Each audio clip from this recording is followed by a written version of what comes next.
Үйдө жыпар жыттуу самындардан 3 бар болчу. Биз аны кантип бөлүштүрүүнү ойлонуп калдык. Себеби бул самындардын ар бири өзгөчө жытка ээ болчу. Бул самын роза гүл жыттанат. Ал эми бул жасмин жыттанат. Ал эми бул самын болсо лаванда жыттанат болчу. Сиңдим экөөбүз ар бир самындан өзүбүздө болуусун кааладык. 3 самынды кантип экиге бөлүүнү ойлонуп калдык. 3тү бөлүүбүз керек болчу экиге.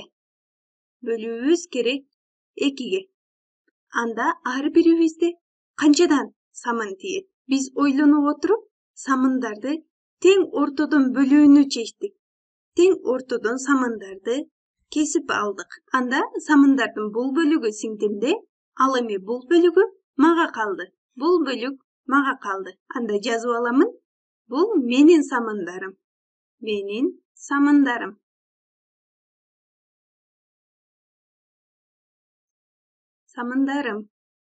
Анда ар бир самындын менде 2/1 бөлүгү пайда болду. 2/1 бөлүгү. Же болбосо ар бир самындын жарымы менде, жарымы сиңдимде. 2/1ге барабар болгон 3 самын. Демек 3тү 2ге бөлгөндө тийинди, ал 3 көбөйтүү 2/1ге барабар болуп калды. 3 көбөйтүү 2/1ге. Себеби менде 2/1ге барабар болгон 3 самын бар. Анда 3 көбөйтүү 2/1. Демек бул жерден көбөйтүү амалын аткарсак, биз негизги тииндини эсептеген болобуз. Бул жерден 3/2 ал барабар 3 көбөйтүү 2/1ге. Демек бөлүү амалын көбөйтүүгө өзгөртүп жатат. Ал эми бул жердеги бөлүүчү бул 2 бүтүн сан болчу. Аны жөнөкөй бөлчөккө өзгөртүп алдык, бөлүмүнө 1 жазып.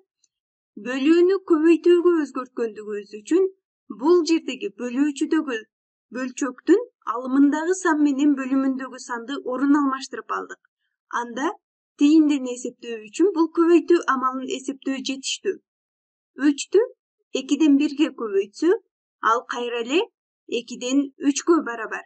Демек тиинди 2/3. 3тү 2ге бөлсө, тиинди 2/3гө барабар.